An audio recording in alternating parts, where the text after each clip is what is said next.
Well, hello and welcome to Audionautic Deep Space Network, episode 178. This is the Independent Musician's Guide to Production and Promotion. And this week we have a special guest with us. One of our patrons, Mike Smith, is here to talk generative music, which is something I especially love. But he's got a whole album out, The Lazy Producer, as we'll discuss, much more than just album per se, but a whole thing which we're going to get into. So we're going to talk generative music. We're going to talk all kinds of stuff.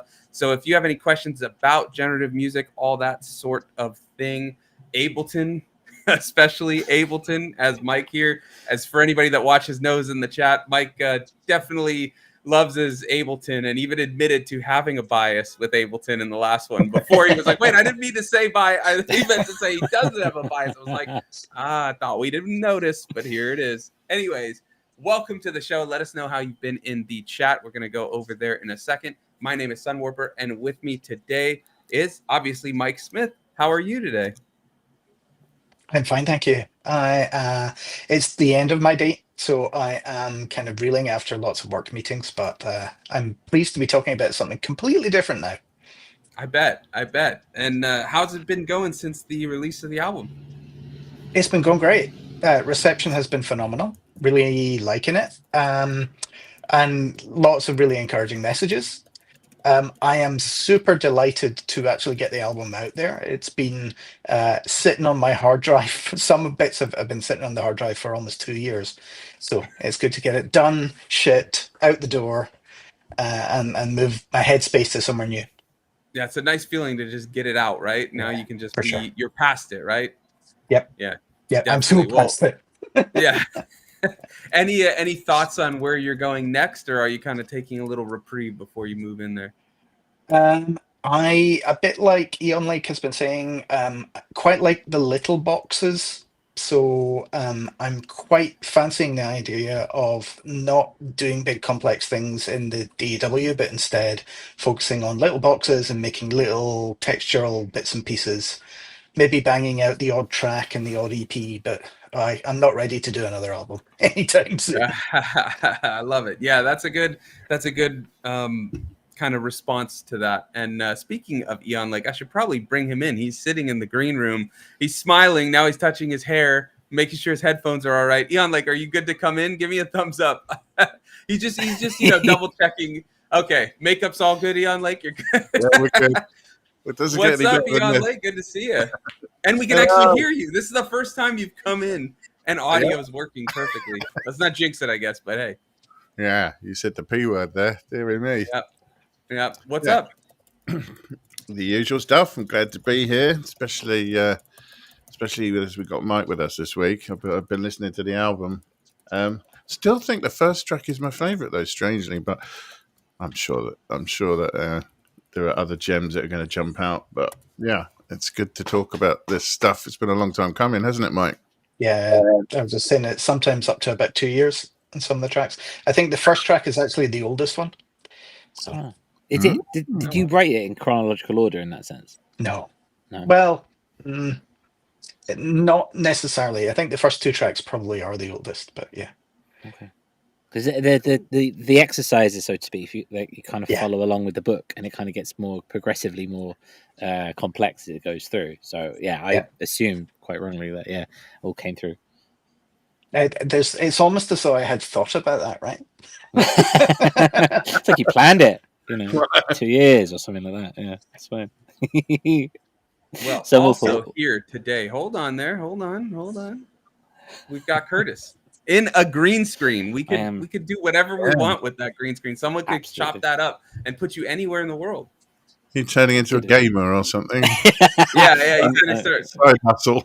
Going full Twitch. That's what it is. Going full Twitch. I'm streaming. Exactly. Yeah, it's becoming Curtis all of Fortnite. Every fortnight he'll stream Fortnite. Yeah, that's exactly what we're coming to. I did try to read. That's something you would do. You'd find some witty way to work it in. Yeah, there'd have to be a pun or joke involved if you did do it, wouldn't there? Or some sort of monkey thing or something. Like ape sort of thing. Yeah. Going ape. Don't ape. Yeah. Yeah, going ape. That was so quick. You've thought about this. You've thought about this before, I can tell, because that was too quick to just be on.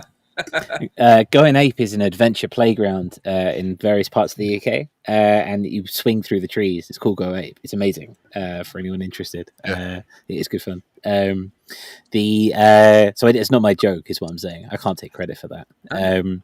But it's I have tried to get back into my Twitch account the other day. For music streaming or for gaming? For music streaming. Oh, okay. And it's behind Authy. Any of you guys use Authy or anything like that? No, I have no idea what that even is. It's an authentic. It's a bit like iLock for your social medias and stuff. God. And Twitch. Not iLock. Don't mention that. That's what we needed. And it's come on, man. I know. I don't know why I did it, but I thought it was a good idea. And there's a encrypted password, and I can't remember the encrypted password. So my Twitch account, not that it's anyone on my Twitch account, but it's logged. So yeah, that's dead in the water. But that's the extent of my gaming streaming career. I'm sorry to say, guys, it's all about the music. That's all right. It's okay. It's Good fine. man. Yeah. I'll shed a tear. Yeah, I'm sure you will. What have you been up to, bro?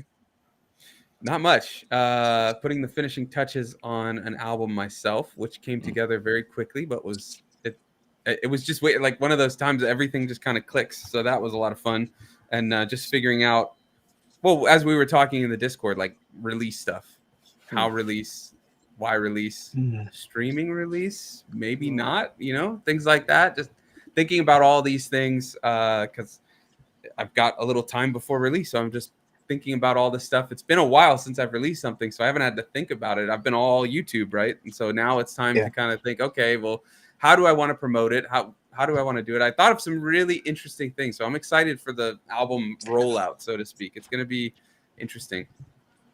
I've had to have all of those thoughts as well, and let me tell you, actually creating the album, the digital album of music, is like hard enough. So when you stack on top, your Instagram content, any YouTube things that you want to do as well, bits and pieces, merch, physical product. Oh, it's a lot. It is. I honestly, though, like this time specifically, rather than just thinking about it all as like, what is it, grist for the mill or whatever, like just to feed the algorithm, I'm thinking about it in a way where like, what's this? Because the album has a deep story. So I'm thinking like, how can I tell this and kind of tie it all together, something that's fun, like this sort of thing and this and that, instead of thinking like, well, I need content for Instagram, I need to promote it on my YouTube. It's more like, how do I extend the themes of this album to like other media types, not like social media, but like media formats, and like that sort of thing. I don't recommend writing a book. Go with it. I'll take notes on that one. I was thinking of sleigh bells on every track and releasing it at Christmas with some tinsel around the outside. There you go. Yeah. Put it in a cracker. Put a USB stick in a cracker. That's a good way of doing it. I remember when USBs were like a thing that like, oh yeah, people want to buy your music on USB. And I always just thought, really? Like, it's such a thing. I mean, it's a thing, I guess, but I'm just like, why? It's huge. It's huge. Maybe I don't get it. I guess I just don't get it. That's above me. But I do want to say hello to everyone in the chat. We've got Smiling Errors. Awesome to see you live. I think it's been a little while. Maybe you might have been there last time, but I know it's been a little bit. Great to see you. We've also got Josh, Shady Ridge Records. What's going on? You can tell someone's. They put out a new album recently, right? Shady Ridge? Yeah, last week or 2 weeks ago, I think. Yeah, it's beautiful, absolutely beautiful. Check that one out. I want to also say hello to another one of our patrons, Abby. What is going on? Welcome. Again, chat, if you have any questions about generative music, Ableton, it just hurts to say it. No, I'm just kidding. Things like that. We've got Mike on the chat or in the stream to talk about all this sort of stuff. But Smiling Earth says they're watching for the Masonic signs of Ableton rank. A funny wink, maybe to acknowledge Lieutenant and Corporal. Smiling Ears also says gave up on Twitch when Amazon bought them out. Yeah, that was an interesting one. I guess it's just the shrinking of the internet to major corporate conglomerates, right? I just set up an account and never used it. Oh, I thought you were saying you just set one up because you're going to start streaming. I was like, that seems so not Eon Lake. Yeah, I just didn't want anyone to nick the name.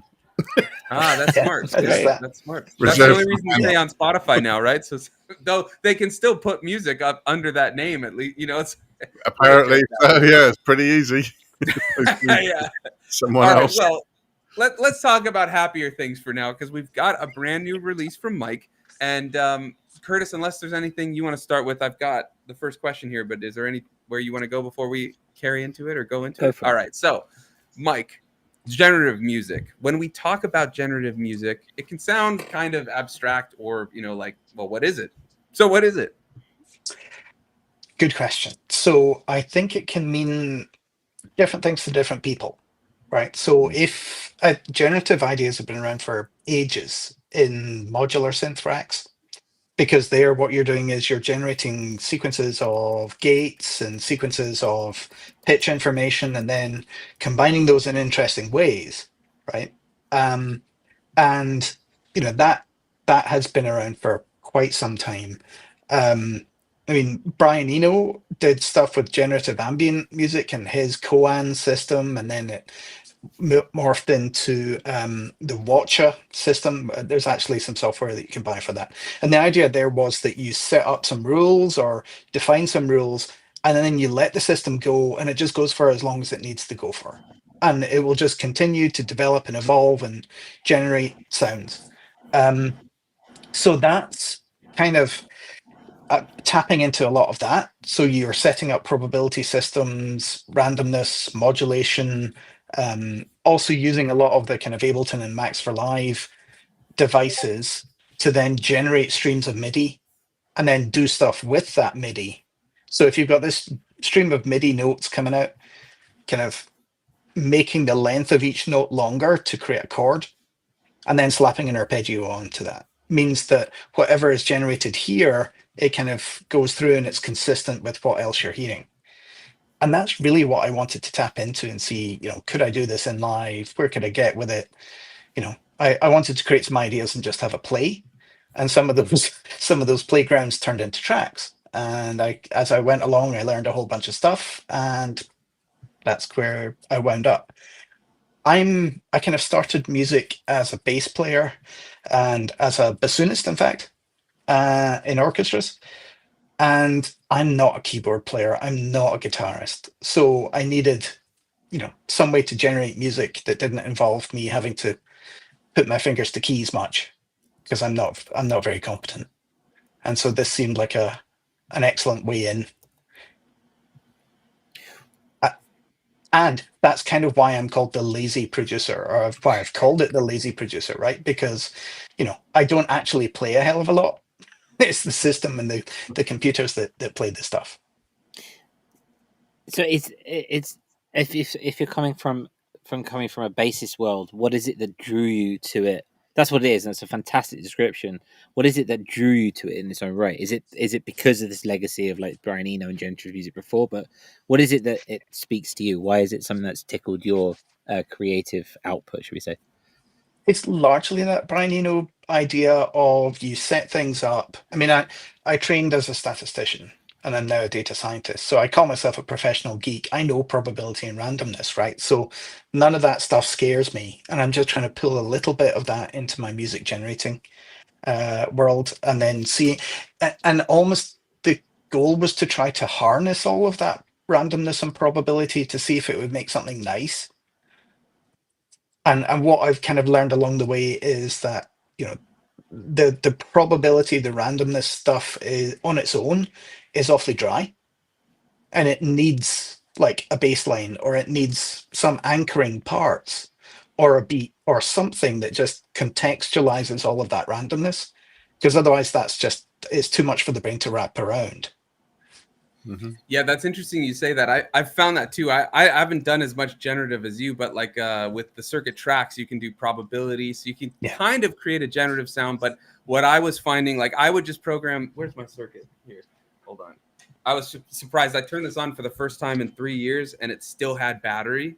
You can see it's actually still got some battery. But so what I would do is I would set every single step as just a note, like a random note. I would set a scale though. And so I want to ask you, this is getting to a question I want to talk about, but I would set a scale and then I would set notes. And I found typically, you know, not every note in a key is going to sound very good, especially if you do put a bass line or something like that. You're going to run into, this is getting super nerdy with music theory, but like, you know, if you use the 7th note in the scale, the Locrian type of thing, that's usually not going to sound that great with most other notes in that scale, because it's that like diminished thing. So you want to kind of find certain, like, you know, obviously the root note's going to be really nice, and then you can do like the 3rd and the 5th. So you're just making a major chord, or if you're in major, right, or minor, you know, whatever. But that's like what I found. So it's you can do generative, but then you kind of ground it in some sort of not necessarily music theory, but like sound theory. And I'm curious what, as you were doing this, what sort of, we can say, parameters, rules, whatever have you, did you feel like you needed to kind of set in the generative part? Because yeah, you're right, it does, like, you need to ground it in a sense of repetition almost for the brain. So I'm just curious to hear all that sort of nerdy stuff. So you're dead right. Like, if you're playing a keyboard or a guitar or a bass, then there are certain notes in the scale, and there are people like Vic Wooten who say, oh, no notes are wrong notes, right? It's the context that matters, right?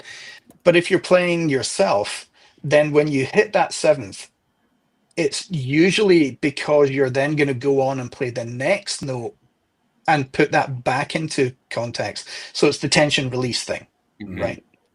But in a generative sense, it might hit that 7th note to the point where you're like, no, that's all tension. You know?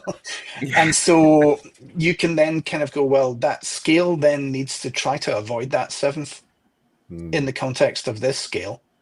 And so I was finding, I mean, the easy ones are the pentatonic scales, right? Right. Almost no wrong notes in that whole scale. The other one is some of the modes, right? Some of the modes where you've got a flat 7, things like that, are nice because then it's a wee bit crunchy in the context of this root note. But then if you swap the root note, that crunchiness kind of resolves and you're back onto even ground again. Yeah, that's a good point. Yeah, the modes is definitely a smart way to do it. Yeah. So Ian, like anything you want to add? No, I mean, I guess, I mean, all of these things, Mike describes them in the book as recipes, and it's probably the best analogy I can think of. And it is like developing a recipe. I don't know if you've ever tried doing something like that, but you tweak it, you know, when you get the result and you think, that's good, could do with a little bit more of this, a little bit less that. And you tweak it, and, you know, it gets better and better. And that for me is, you know, the point, because I don't want to create something that doesn't need me. I'm out of a job then. I want to create something that's like, well, that's got potential, but it needs, you know, a shepherd, you know, to lead it the right way and get the right things with it and so on. And hooking into the ideas that you've been discussing recently, where, you know, a lot of times you're kind of like, I've got the blank, you know, I've opened up the door, I don't know what to do, right? I need some idea to get going. Then these recipes, hopefully it doesn't matter whether you're a beginner or an experienced person, you might just go, well, I'll just try this out and see what I get to, right? And either that'll work for you and that's great. I'm not trying to get anyone to replicate exactly what I'm doing, but I'm saying this might give you enough inspiration then that it triggers you a whole other part, or, you know, something else entirely. Yeah, and then you can throw away that initial idea. That was something that I wanted to highlight, really, was just the level of public service in this album and book is really quite high. I mean, it's like doing everyone a favor, to be honest. And the idea with doing it in Ableton is great because it's so easy to template it, you know, and recall it, and you don't have to sort of patch it every time, you know, with physical kit and so on. You can just save templates, recall them at will, and try all the different flavors. But also you could sorry, carry on. Sorry, you could capture, you know, 5 minutes of generated stuff and then just go through and go, well, that little 1-bar loop is awesome.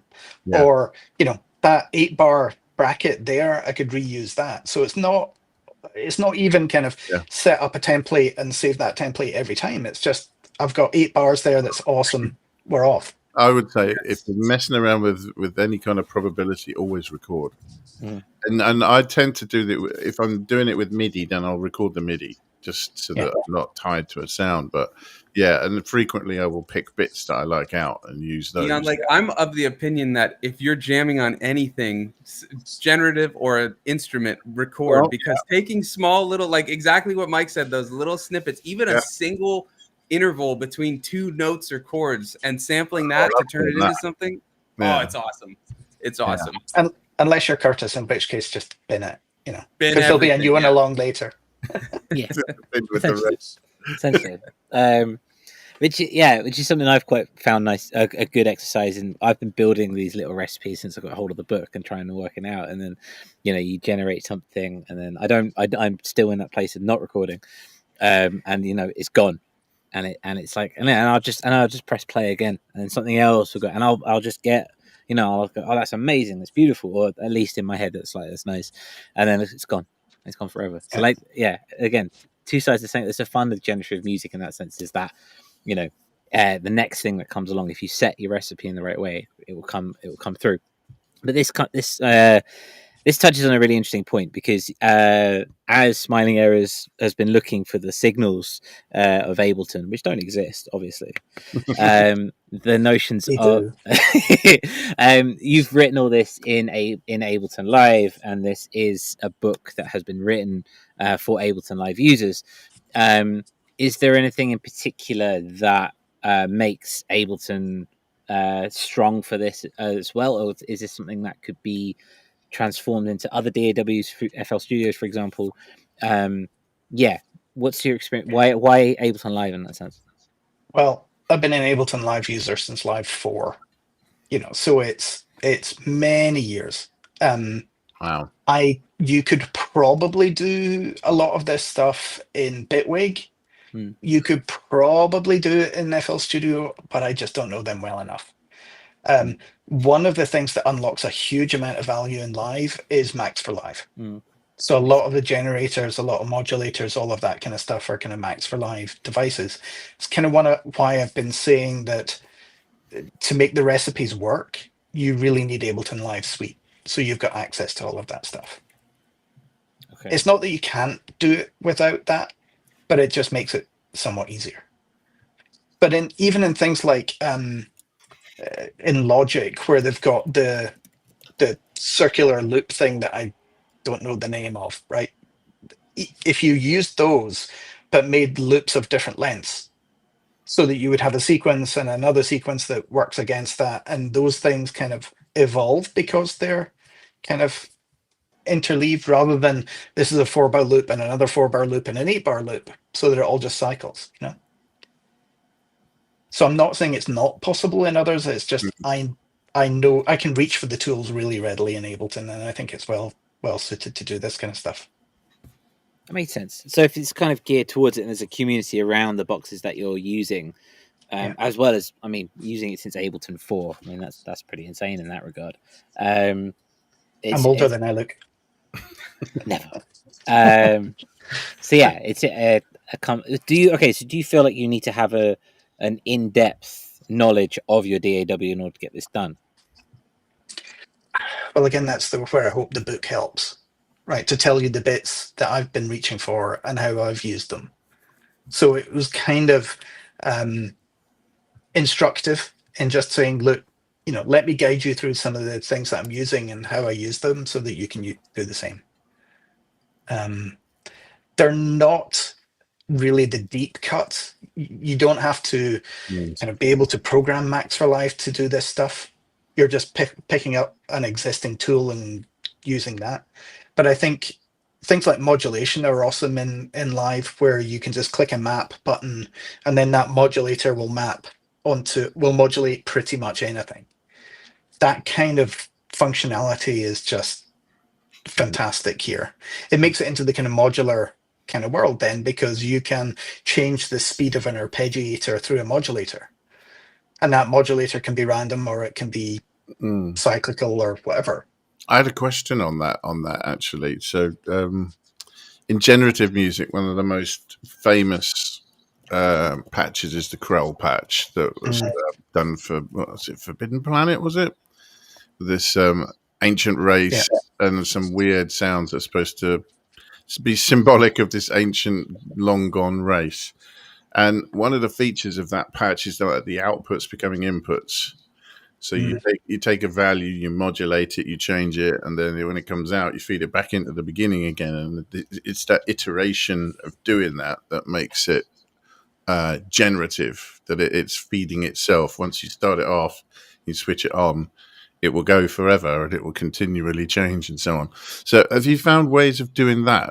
Having not been able to read through the whole book yet. So with MIDI and Ableton, are you able to take outputs and feed them back into the and do that iteration thing? Yeah.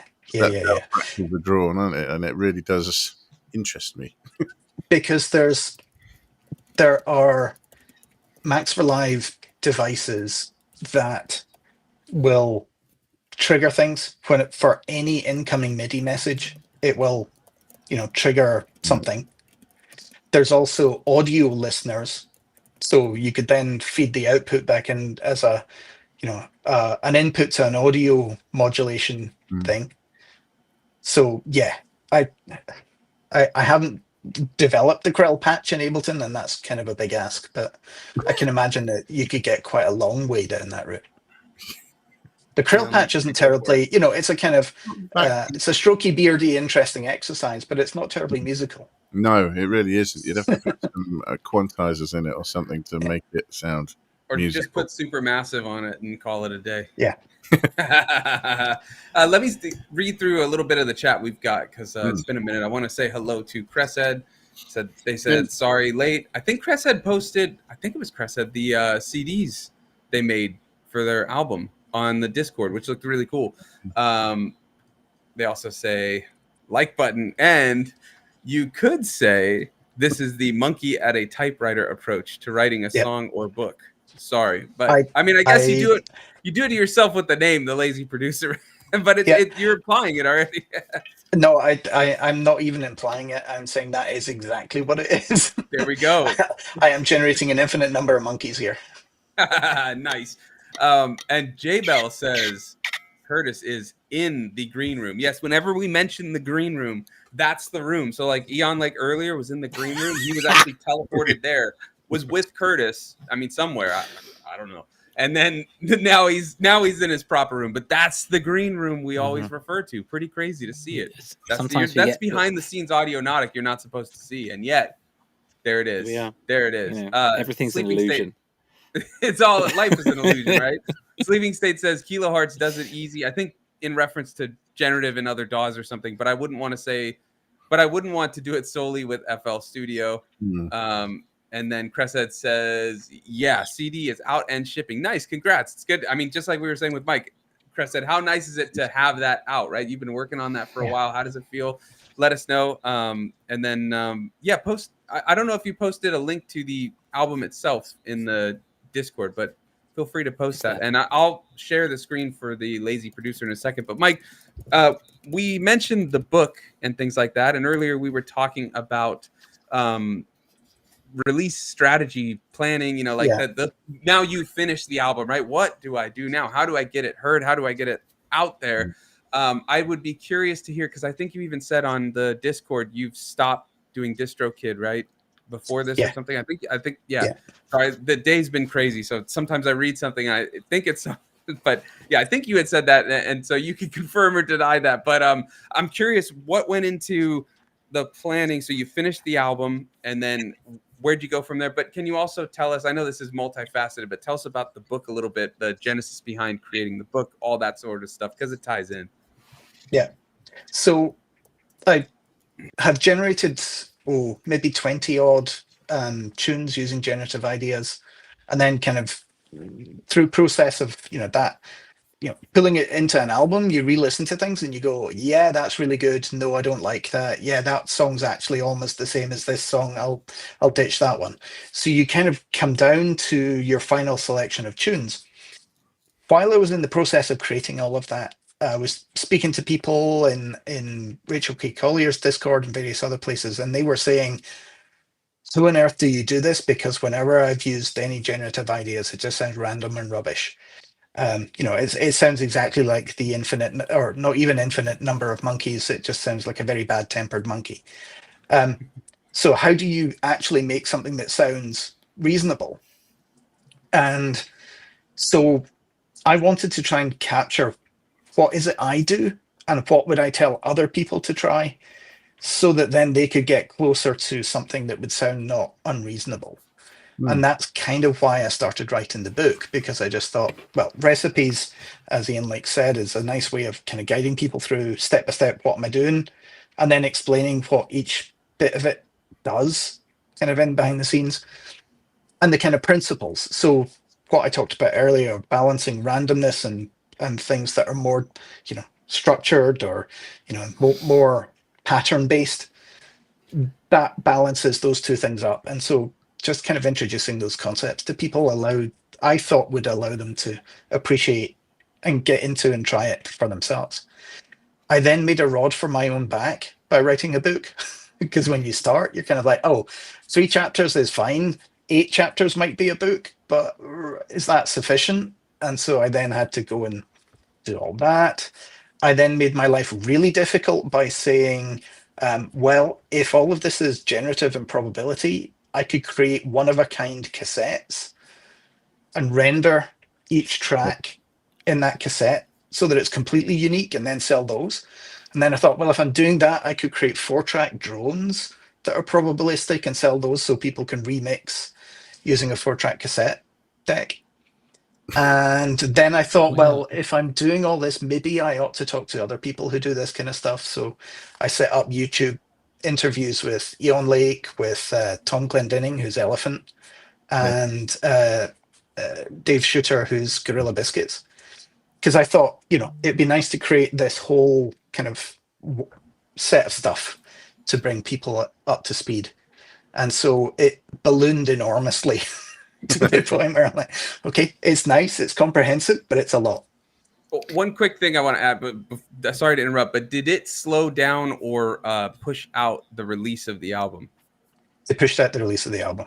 Okay. How much? Probably about 6 months. Okay. That's too bad. That's too not bad. that bad. I was expecting you to say like a year or something, because that's a lot. Yeah.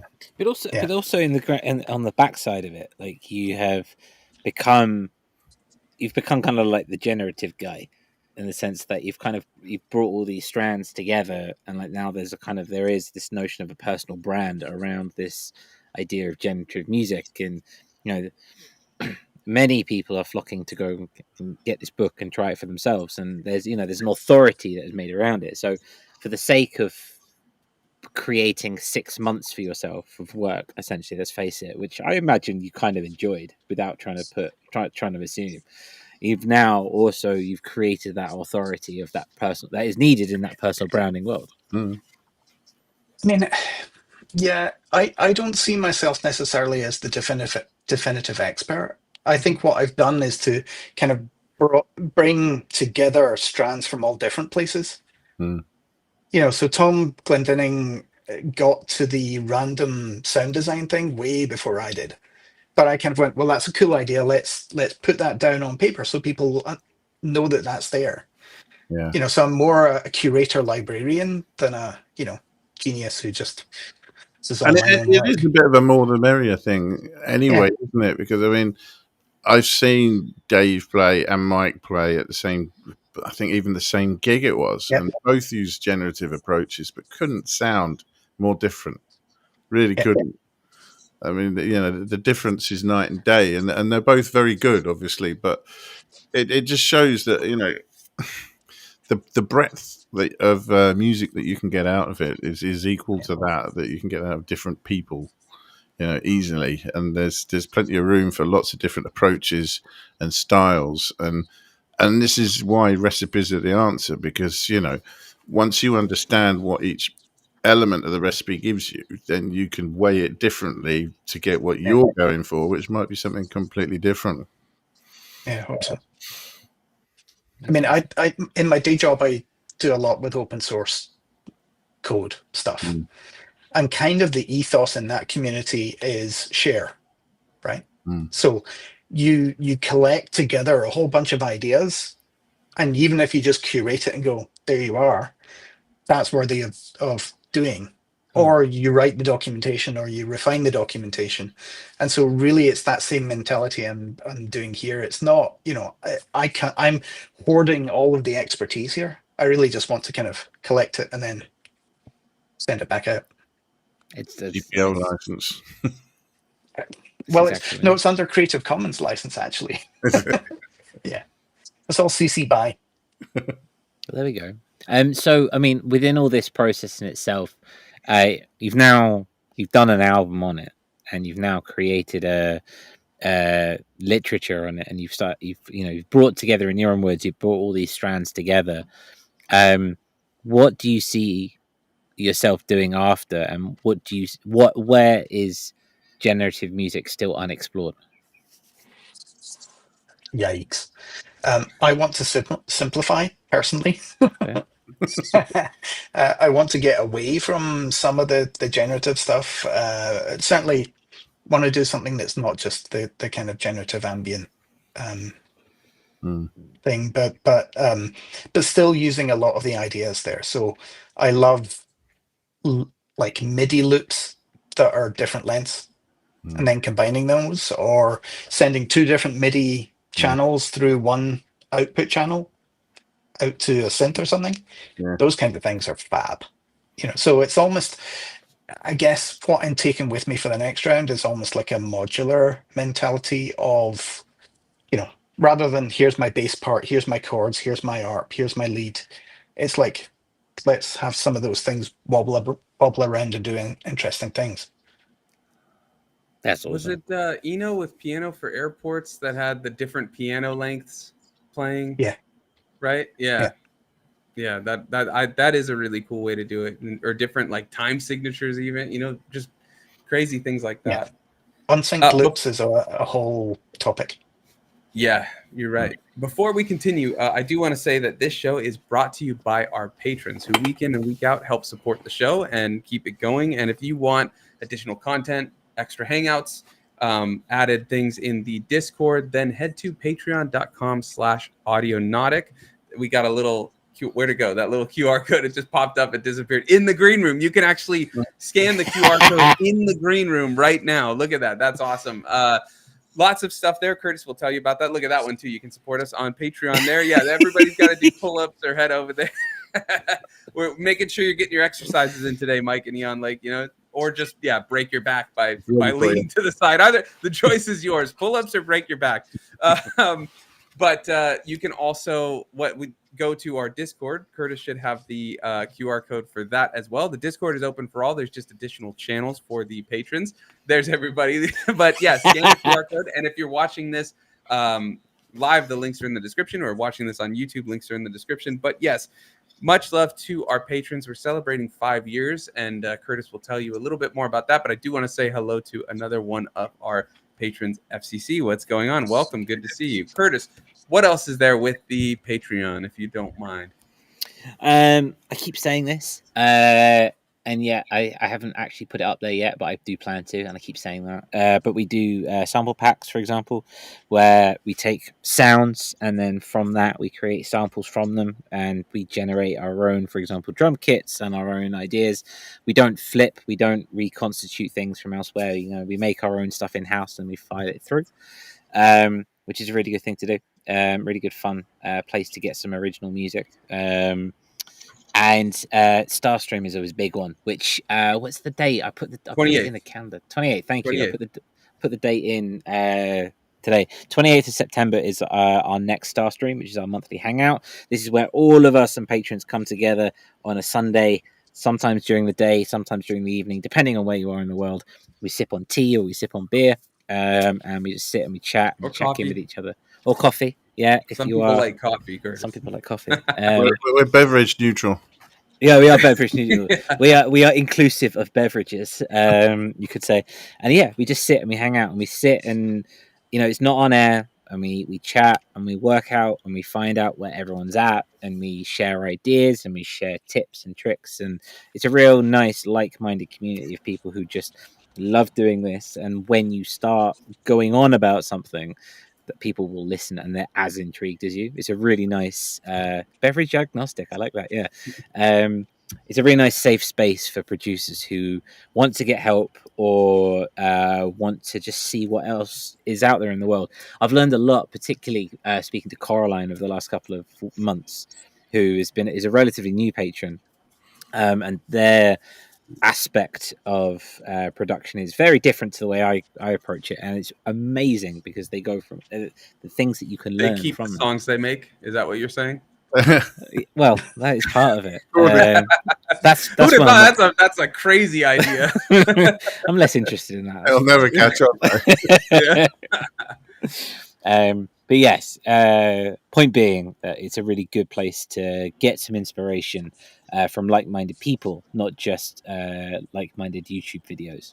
That's a good way of putting it, I suppose. Yeah, no, it's an awesome way to just hang out, talk things, and have attentive ears that understand what you're saying, right? If you talk LFOs or dual LFOs for some of us, things like, oh yeah, that's awesome. How do you do that? Or I made this patch doing this, and this. Whoa, what if you tried this? Like, lots of ways to grow. Together we grow, as we say. I feel like we haven't talked our motto in a while. But yeah, it's a great place to hang out. So the 28th will be the next Star Stream. We hope to see all of you there. And yeah, unfortunately, I have to go, but everybody else will still be on. So the show must go on, but I do have to go. Mike, it's been great hanging out with you, talking about this stuff. I'd love to talk more generative stuff with you soon. And congrats on the album release. Awesome stuff. And I'll see everybody soon. All right. Ciao. I also have lots of opinions about Spotify. Yay. So. Yeah, I would like to talk about that further at some point. But yeah. All right. I'll see everybody later. Bye. It's been a minute. We haven't talked about Spotify in a while, so maybe with the revelations that have come out this week, maybe it's something to do. Yeah, although I would say, I think it's more streaming than Spotify, and I think it's perhaps distributors more than just Spotify. But yeah, it's the limited. I tell you, everything's everything's a limited hangout. Everything's a limited hangout. I'm telling you. Anyway, we'll get onto that next week. But I want to stick with the generative for now because Mike's here. There's more to talk about. While we've been talking, some things have popped. So, if you don't mind, we're going to go a bit off piece, so to speak. I suppose this comes within the context of AI generative and the idea of ownership and creation of a work. And I'm really curious here because where does the ownership of a track lie in that regard? Is it in the notions of setting up the recipes and setting up the parameters, and then it is whatever it is? Is that the philosophy? That's kind of where I'm coming from, and it comes back to what Ian Leakes just said, where like you could follow a recipe, and Ian Lake could follow a recipe, and the three of us would have a completely different sound because you, on top of that method, you layer your taste, you layer your sounds that you like, you bring, other attributes that you like in a tune, right? Your BPM choice, your key choice, all of that stuff is up to you, right? Yeah, aren't you? I'm sorry? You're still making decisions, aren't you? Oh, yeah.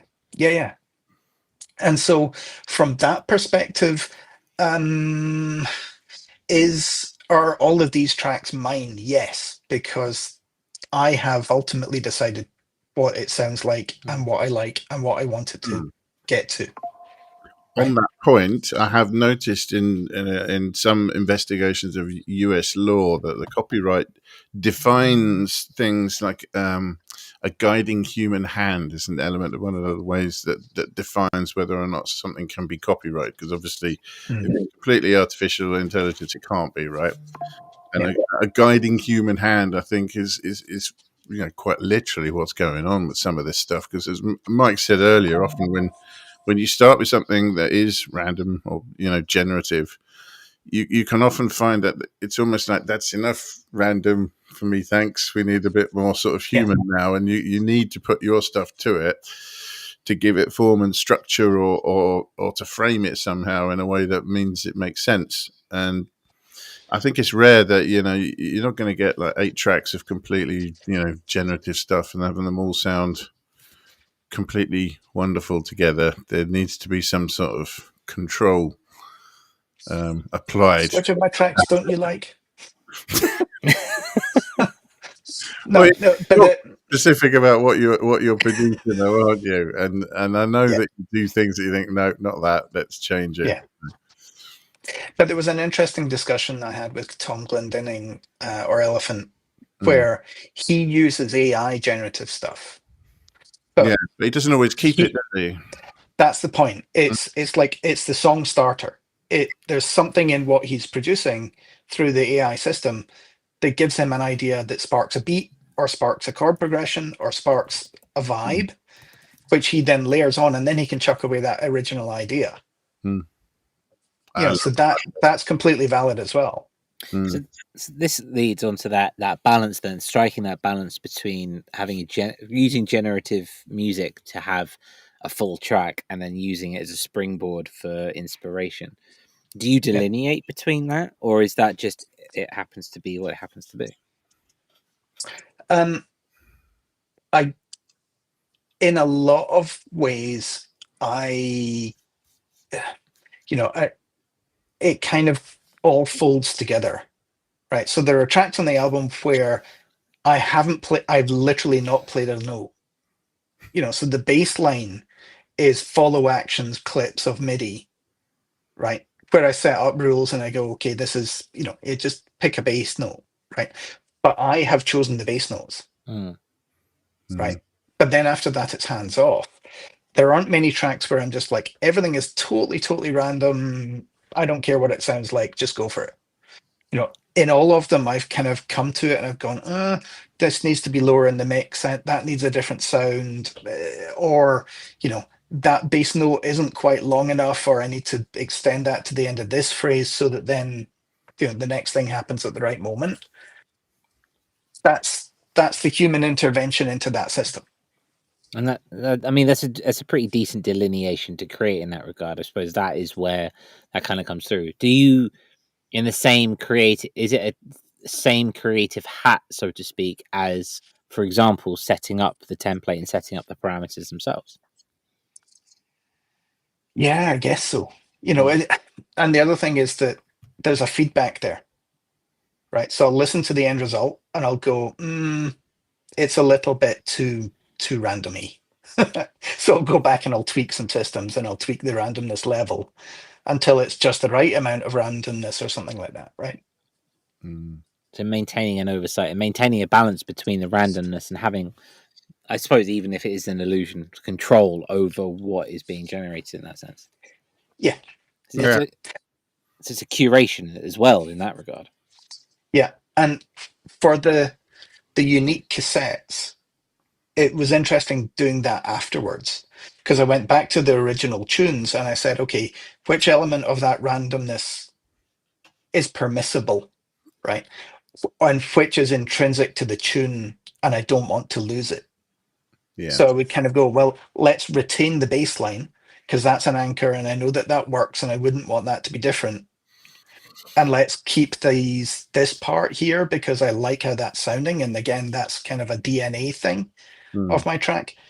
But the other bits over the top, I can let them be as random as you like because those two other things are then baked in. I think if I had let them be completely random in all elements, there may have been certain versions that I would have been like, that's too thin, or, it's good, and then there's a big patch of nothing. And I want to try and avoid that. Yeah, so it as frequency control center says, hey FCC, by the way, welcome back. Haven't seen you for a while. Hope summer was nice. Lots of stories, I imagine. It can't be purely random. It has to be random in the box. Is that fair? Yeah, I get that. Makes a lot of sense. Oh, Sumo. Oh, also smiling area. Sumo is bad, but it won't be bad for long. That is the AI generation, right? I think Sumo. Yeah. It's like Udio and stuff like that. That's fine. Ian Lake, any thoughts on that last phrase? Yeah, I mean, we talk a lot about randomness and probability, but there are more controls to it than that. Usually what I find myself messing around with most is things like range. So, what your bottom lowest level will be and what your highest level will be. So if you're creating lots of random notes, even if it's within a scale, and it's quite frequent, your range is like 3 octaves or something, it's going to sound a bit nuts. But you reduce that down to sort of 5 notes, even like 5 whole tones or something, and it starts to sound a bit more, meaningful, deliberate, So it's not just about whether or not a note plays or how long the note is, or how loud it is even, but also your range of generated pitches as well, things like that. There have been a couple of times where, without thinking about it, I've had note range of the whole keyboard, right? 88 notes of random, or 128 notes of randomness. Yeah. And I was listening back and I'm like, where the heck is that really high pitched squeal coming from? Or where is that really low rumble coming from? And it's inevitably, because randomness, you've got something that suddenly kicks out this really low note and you're like, what? Yeah. But you can set, if you use macros in Ableton, you can set max and min levels, can't you? And you can just exactly that go between them. Yep. So sometimes defining that is kind of the art of squeezing something musical out of it. I mean, it's interesting. We spend a lot of time thinking about our signal chains and thinking about our EQs and our compressions and everything that goes after the sound. Snare drum. This is and this is very much about what happens before and what you're defining them through. But I'm just seeing there's a message from Chris Head about probability and things like seek track, or as Sunwarper was saying in the little box he had where he was using probability. Tell you one of the awesome places for probability is if you have a hi-hat part, right, and you say these notes are absolutely predictable and will always happen. But then you have these really low velocity notes kind of scattered throughout and you make those lower probability, then it means that your 8-bar loop will keep being different because there'll be some bits that are on exactly where they should be and other bits will continually change. And it will just be super interesting. Yeah, definitely helps. It definitely helps. And the thing is, I mean, the amount of randomness and probability and stuff, it's entirely up to you. So what I love about music and writing music is responding to something, reacting to an idea, finding something I like and going, yes, I've got opinions now. I've got things in my head, it's happening. And sometimes it's, with other people, you might be jamming, you go, what was that? That's brilliant. Do that again. Yeah. It's kind of like that, really. It's no different. And if you're adding stuff to it, and you're setting the rules up in the first place, and you're adding stuff to it, and I just don't really see what the difference is as to like did the machine decide on that note or me? It doesn't matter. The whole thing is my idea. I've shaped it. It is the Garden of Eden which you have created at the end of the day. Yeah. Oh, yeah. I get that. Or something. A better gardener, but we've been talking a lot about like setting parameters and probability and macros, etc. It's all very technical and it's beautiful, right? And is there a space in this, or has there been a space throughout your creative process in this where you have learned about composition from that? And I do use the quotation marks here for people who are listening, from traditional production. Has it taught you anything about composition, about structure, about flow, and anything like that? Yeah, and again, there was an interesting conversation I had with Gorilla Biscuits, Dave Shooter, because he started off being a bass player as well, and he was saying that, in a sense, it's back to what we were discussing right at the start, where you can have as much random nonsense going on, but if you pick your bass notes right, you can recontextualize something that may sound kind of samey and random there is actually a chord progression implied here through the bass note. And it, what Dave was saying is that the choice of bass notes there are super important. And you can be if you're careful about it, you can apply all kinds of really cool stuff. That's about 50% of my output, that is. Yeah. And similarly, I was, I think, in conversation, with you on, like we were talking about Anna Meredith's song, tune Nautilus, where you think you know where the one is, and then the drum drops, and you're like, no, wait a minute, that's the one. Yeah. That kind of thing is just awesome, where you've got something that you know where you're going, and then something pops in and it recontextualizes, and you're like, whoa, wait a minute, It's not the riff I thought it was. nuts. Right. Yeah. I love that.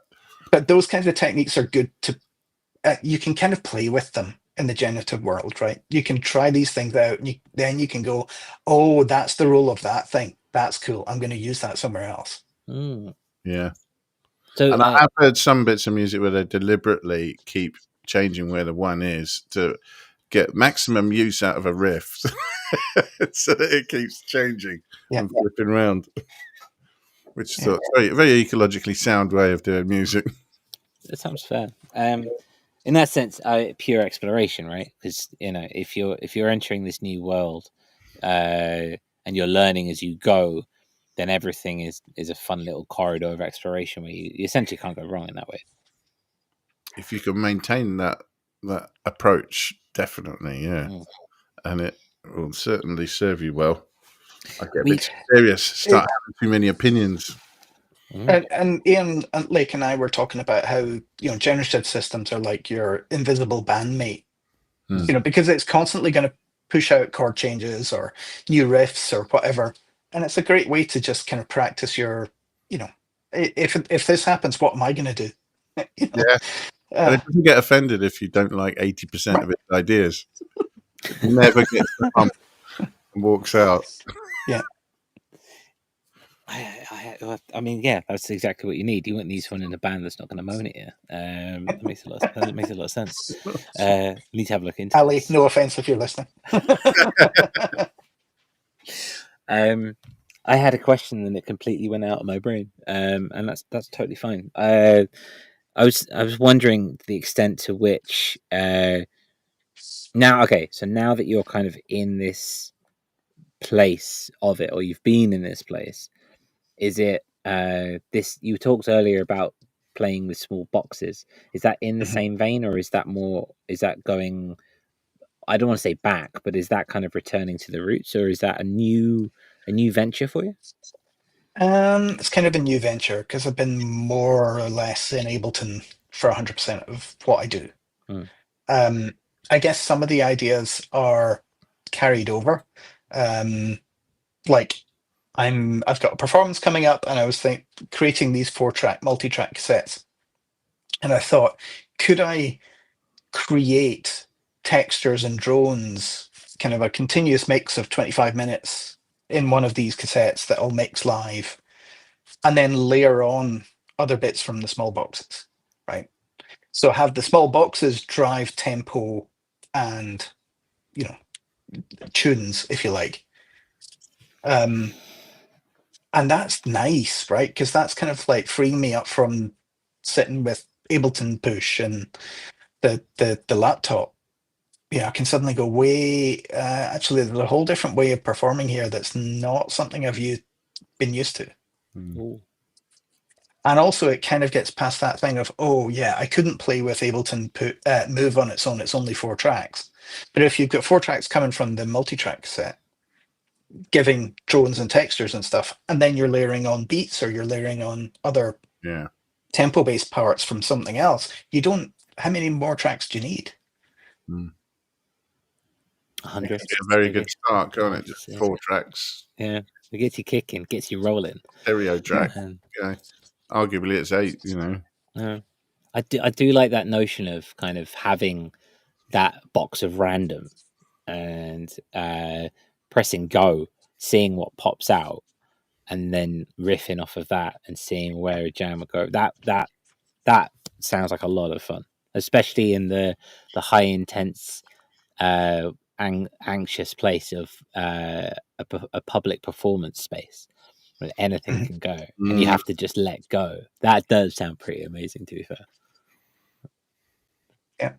And also you've kind of got a safety net because you've got 4 parts that are just going to carry on and not fail unless the tape breaks or the 4-track gives out, in which case you're absolutely stuffed. But it's like you've got some form of you fall back, which I'm just interested to see where it could go. Absolutely. Yeah. Are you ever tempted in this album?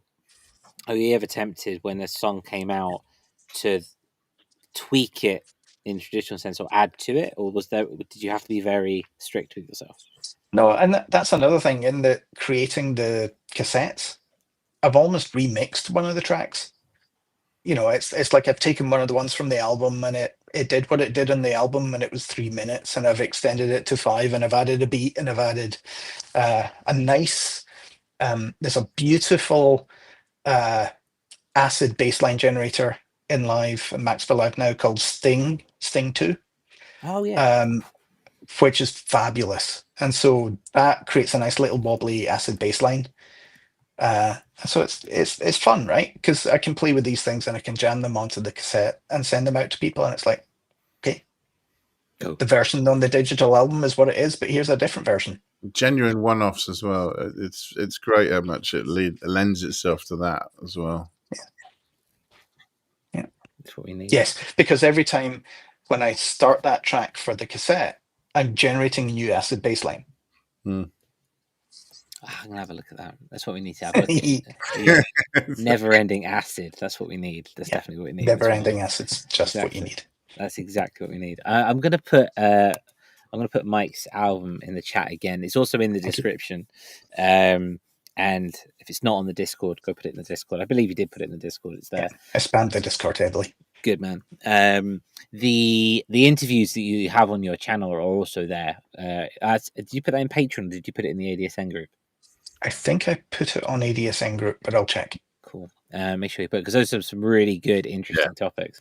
Eon Lake is also part of that, and you know, it's a really interesting way to delve deeper into the community around generative. I'm coming from an outsider here, so I'm coming from having gone through this and watched all these interviews, and it's really remarkable.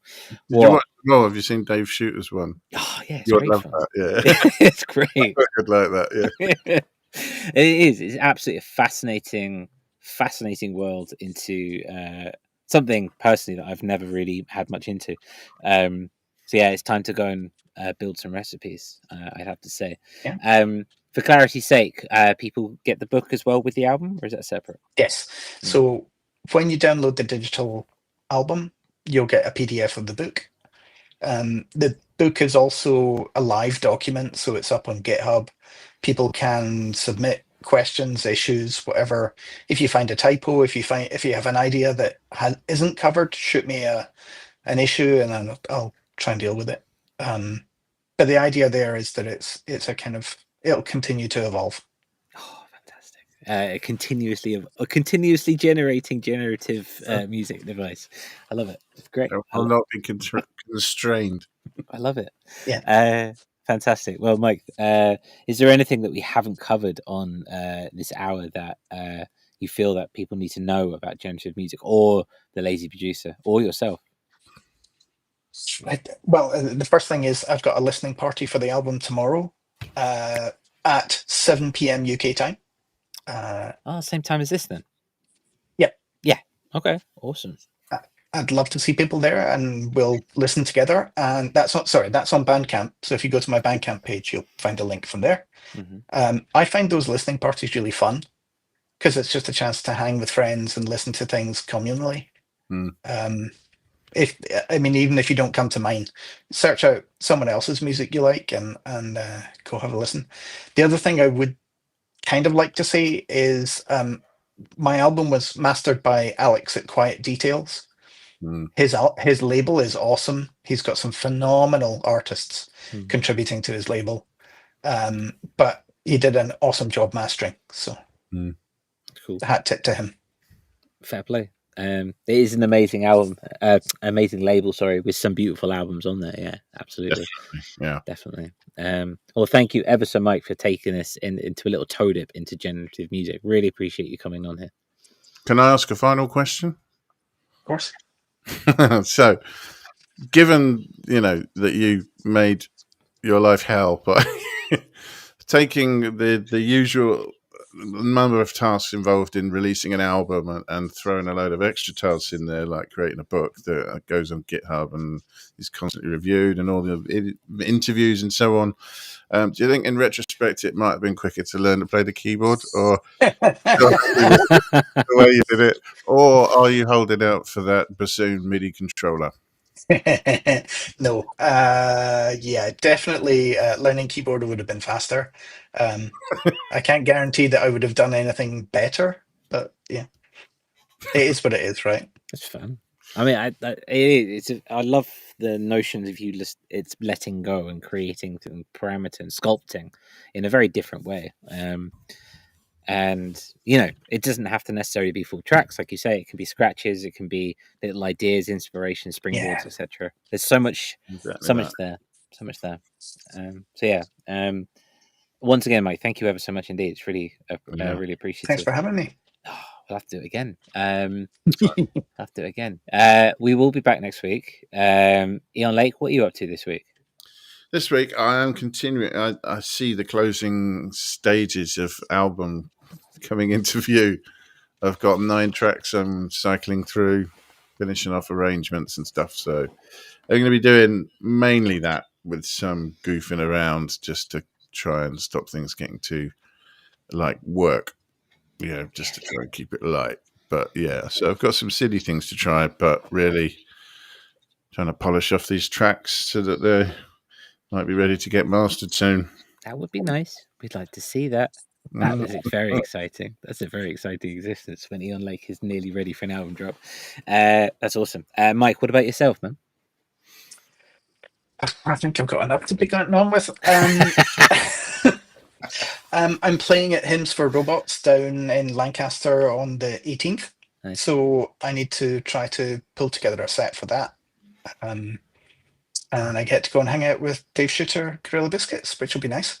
That'd be lovely. I might try and come up for that. Ooh. Thursday night. I'll have to try and be better then.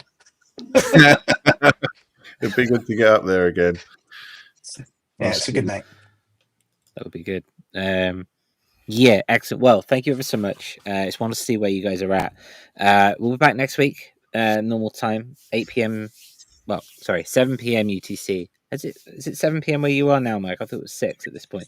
It's now 8, just gone 8. So it's 7, yeah, okay. So yeah, 7 p.m. UTC, 11 a.m. Pacific. And if you're on the continent, it's around about 8 o'clock, that kind of thing. So this is, after weeks, I still haven't done an exit video. I kind of like that at this point. It's now just an excuse. So yeah, get used to the cutoff. It's going to be there for a while. There's a lot to do. But yeah, we'll be back next week. Thank you ever so much. You could be anywhere else in the world right now and you're with us. And if you're listening back, really appreciate your time and energy. And if you've liked what we've done, come join the community. We are on Discord. There's a wonderful community there of like-minded people. But yeah, just lovely to see you all. So yeah, until next week,